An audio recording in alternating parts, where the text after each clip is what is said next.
Hi! Naghahanap ka ba ng extra income online? Then you may try this opportunity. Basta may laptop ka, computer, or just your mobile phone, pwede mo na itong gawin anytime or anywhere. Ito nga pala yung tinatawag nating affiliate marketing. Now, magfo-focus tayo sa Involve Asia. Kung saan ang gagawin mo lang ay magpo-promote ng products from Shopee or Lazada at madami pang iba. Ika-copy-paste mo lang ito sa mga social media accounts mo like Facebook, YouTube, TikTok or IG. Then sa bawat caption ng post mo, maglalagay ka lang ng affiliate link at pag may nag-click sa link at bumili, so ayun, may automatic commission kang marireceive sa kanila.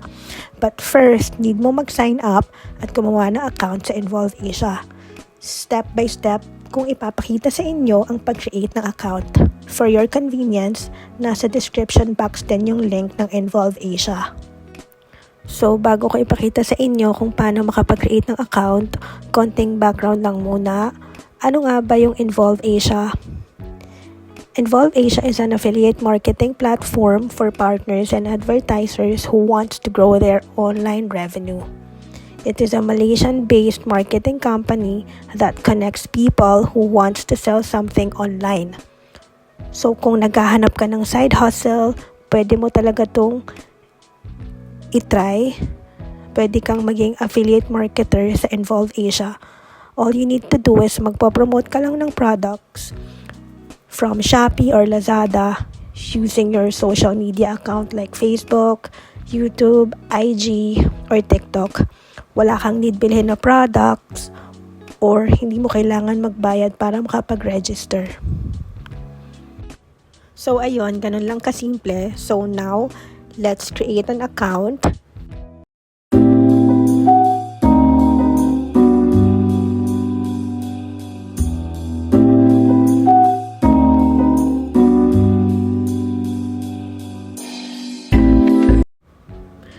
So, ayun, let's start creating an account. Nandito tayo sa site. You have to make sure na nasa official site kayo ng Involve Asia. So, dapat meron na kayong email address na pwede nyong gamitin. Pwede kayong gumawa ng bago or yung existing yung email ad. Basta make sure nyo na active yung email na yon kung saan doon nyo marireceive yung verification code. So, mag-create lang kayo ng password nyo dito. Then, confirm password lang kayo. Kailangan pareho siya. Then, I agree with Involve Asia terms and condition. Then, i-click nyo yung create account.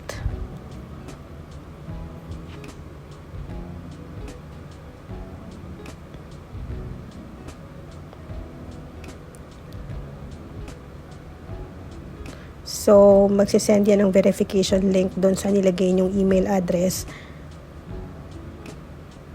Then, open nyo yung email nyo. Check nyo yung link. So, nandito ako sa email ko. So, i-verify ko lang siya. I-click nyo lang itong verify email. Then, balik kayo sa site. Pwede na kayong makapag-login. So, ito na, nakapag-login na tayo. So, begin your onboarding and start earning. So, andito na yung ipapersonalize na natin yung homepage natin by answering few questions.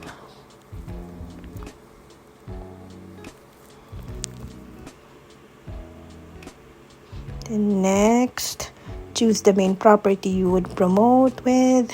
So, I promote on social media. So, kasi meron akong Facebook, YouTube, or TikTok. Pwede naman yung iba kung may website ka or software ka. Pero most of the time, ito lang naman yung ginagamit ng mga affiliate marketer. Yung I promote. Ito lang yung kiniklik nila, yung I promote on social media. So, pwede tayo mag-click ng next. Then, proceed tayo dito sa select one social media account. This will be your main account. You can add more after signing up. So, gamitin na lang muna natin yung Facebook. Pwede nyo gamitin yung YouTube nyo or TikTok nyo.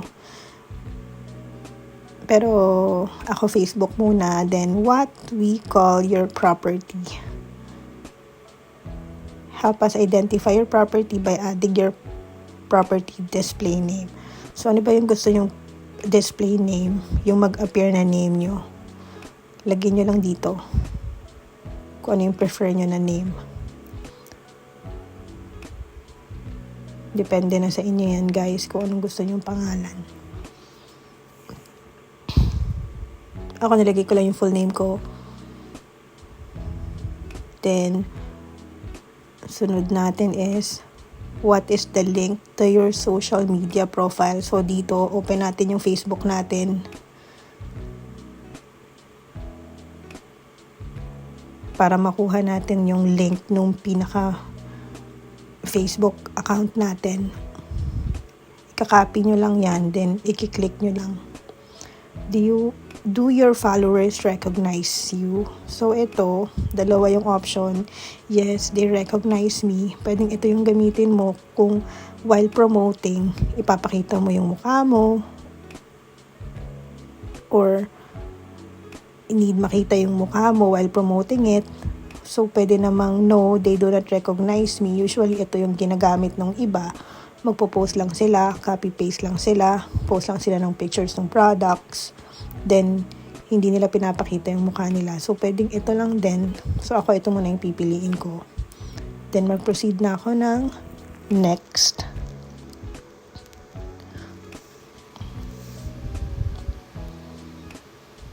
So, ito yung makikita nyo sa sunod. How many followers are on this account?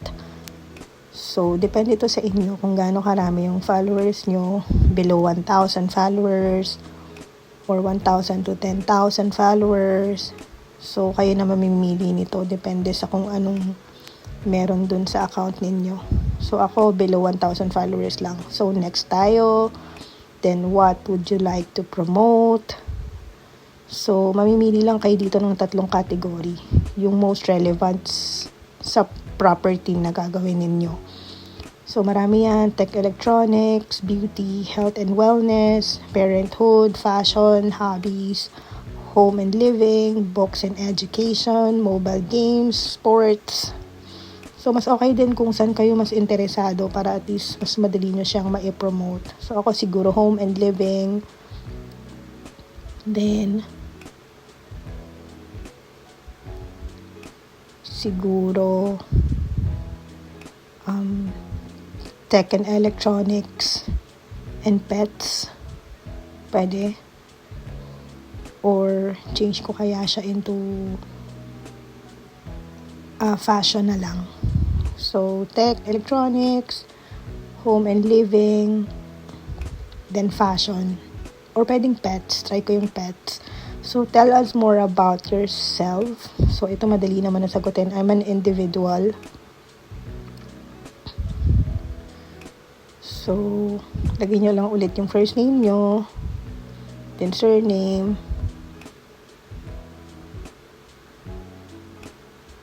Then, yung property name nyo.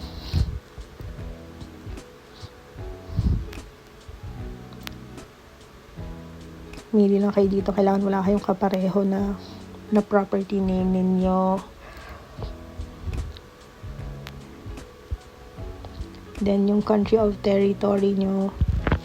Kung nasan kayo. So, tayo Philippines.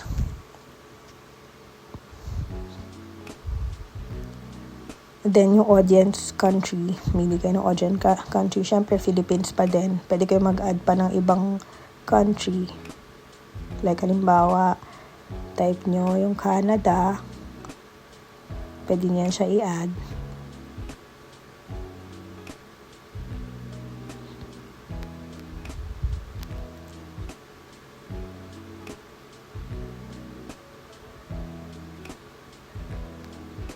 So, mamili lang kayo. Mag-add pa kayo kung gusto nyo pa ng maraming country.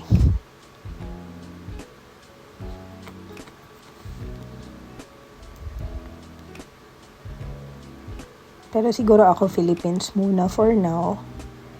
Then choose your currency.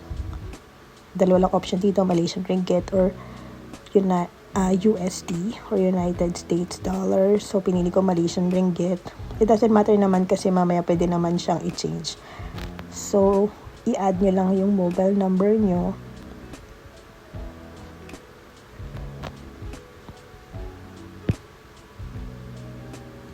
So, ayun nga pala, ngayon nag-create tayo ng account natin, pinipersonalize natin yung details according sa kung anong meron tayo or kung ano yung applicable sa atin.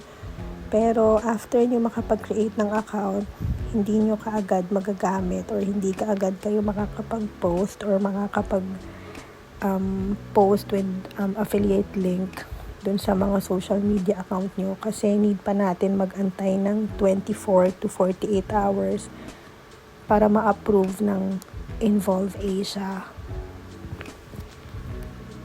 So, while waiting, pwede naman i-check natin, i-personalize pa natin yung mga ibang details.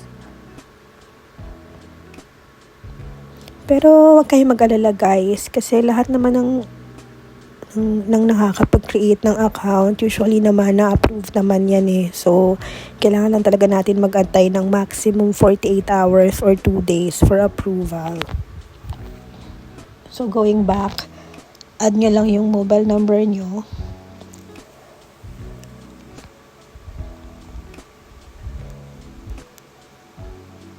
Hanapin nyo lang yung area code. Then, add yung mobile number nyo.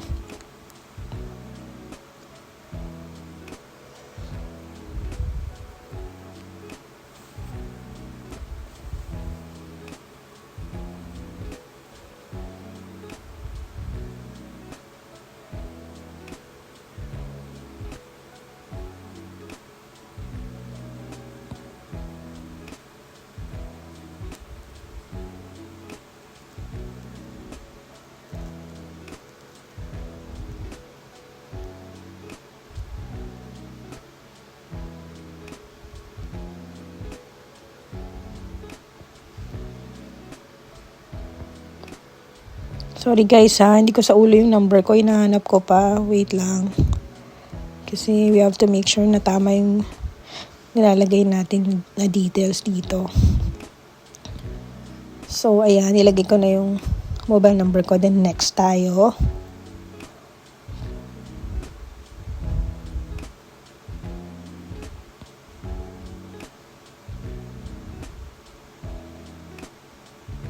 Then, nandito na tayo, confirm your information. Nandito na lahat ng mga nilagay nating details. Check nyo na lang kung tama. Kung may mali, dito pa yung chance nyo na makapag-edit. I promote on social media. So, ito nga, yung gagamitin ko yung Facebook account ko, diba? Tapos, yung social media link nyo ng Facebook nyo or TikTok or whatever. Then, submit. Then, ayun na. So, created na tayo ng account. Tapos, nakapag-personalize na rin tayo ng account natin. Tapos, quick start guide lang. May mga videos dito. Pwede nyo panoorin para mas madali nyong ma-familiarize yung sarili ninyo. Then, ito yung mga ipopromote nyo. So, for now, mag-aantay pa tayo ng approval. So, hindi pa tayo pwede makapag-copy-paste. Pero, update details lang natin regarding dun sa payment.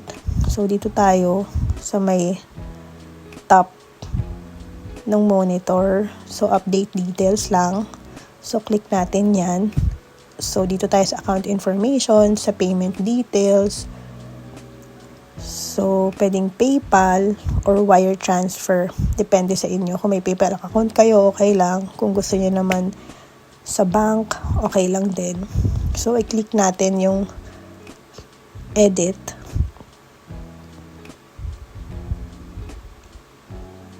Then, wire transfer. So, payout currency. So, dito, you're allowed to change your payout currency once per month. So, pwede mo naman siyang i-change. So, for me, siguro itong Malaysian ringgit pwede naman. Pero, siguro baguhin na lang natin siya into Philippine peso. And then, yung bank information nyo, yung bank country. So, kung nasan kayo, kung nasan yung bank na yon. So, Philippines tayo. And then, anong bank? So, depende sa bank nyo, BDO, Land Bank, PPI. So, ako Land Bank. Tapos, ito yung bank account details.